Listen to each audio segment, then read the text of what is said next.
actuellement en essayant de mettre dans un niveau international, maintenant au niveau universel, ce qui se passe en Afrique du Nord, la France, l'Union européenne, nous venons à l'ONU, qui est actuellement bloquée.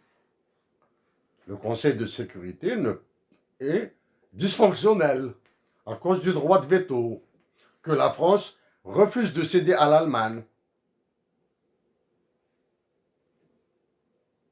L'Allemagne qui conduit, qui tire l'Europe, elle doit revenir sur la scène internationale. Nous avons travaillé sur la réforme du Conseil de sécurité de l'ONU, donc nous savons sur quel argument juridique nous appuyer. Malheureusement, l'Afrique est dans son folklore, dans cette tristesse, dans son indigence politique. Non, les derniers événements, des événements récents nous permettent de mieux mettre en relief ce qui se passe. Actuellement, l'Ukraine est au centre d'une néo-crise des missiles de 1962 entre la Fédération de Russie et les États-Unis d'Amérique.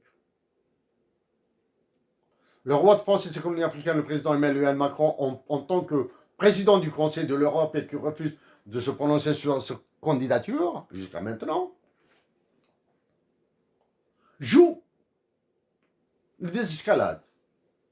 Malgré le revers diplomatique, malgré l'humiliation qu'il lui a fait subir la Fédération de Russie, il continue. Ça, c'est une première leçon à tirer de la persévérance du roi de France et ses colonies africaines, le président Emmanuel Macron. Malgré ces humiliations, pour l'intérêt de la France, il continue à agir.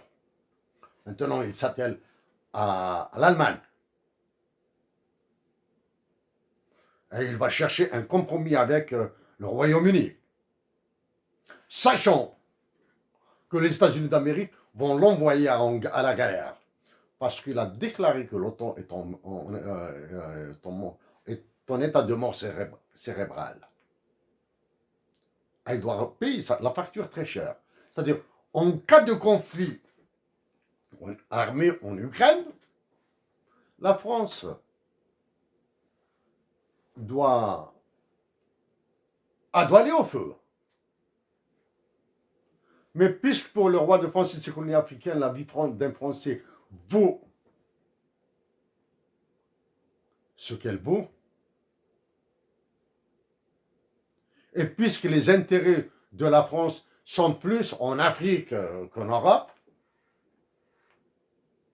qu'en Russie, qu'en Chine, qu'aux États-Unis, il est obligé de batailler dur.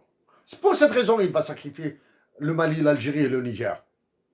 Il va les sacrifier.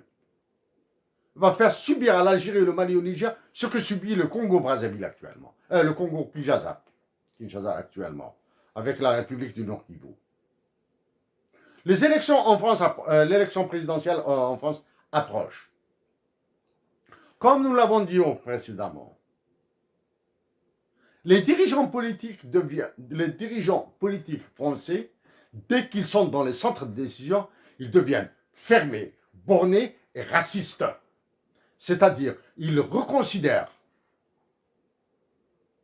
les Français d'origine africaine comme des étrangers. Même si l'Algérien qui est né, même si un Français de parents algériens, de parents maliens, nigériens, tchadiens, burkinabé, tunisien, marocain, il est né, même s'il est né en France, même s'il a tous les comportements, le behavioring d'un Français, dès que son nom, son patronyme, son nom de famille apparaît, il redeviendra un étranger aux yeux de la classe politique française. Les racistes, elle est de nature raciste. Elle n'est pas aussi ouverte que la nation. Les dirigeants politiques français ne sont pas aussi ouverts que les dirigeants anglo-saxons. Donc, chers compatriotes, chers frères et sœurs, d'Algérie, du Mali, du Niger, du Burkina, du Maroc et de Tunisie. Trouvons cette intelligence pour pour dépasser ces problèmes et aller vers des solutions efficaces et pérennes.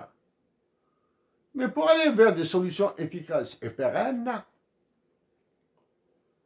les Marocains, les Algériens, les Tunisiens, les Nigériens, les Maliens, les Tchadiens, les Burkinabés, le Burkina Faso, ce pays d'hommes intègres, doivent se répéter tous les jours que Dieu fait. Nous devons débattre de toutes nos problématiques. En Algérie, malheureusement, tous les intellectuels ou ceux qui sont considérés comme tels, les salonnards de Paris, peuvent discuter même du programme du bon Dieu pour demain, mais pas de la majorité, pas des sacrifices de Lounas Matoub, de Mohamed Haroun, de la dotation d'un hymne national bilingue pour l'Algérie. Sachant que l'hymne national actuel de l'Algérie est l'œuvre de deux amazigophones, Abban Ramadan et Moufdi Zakaria.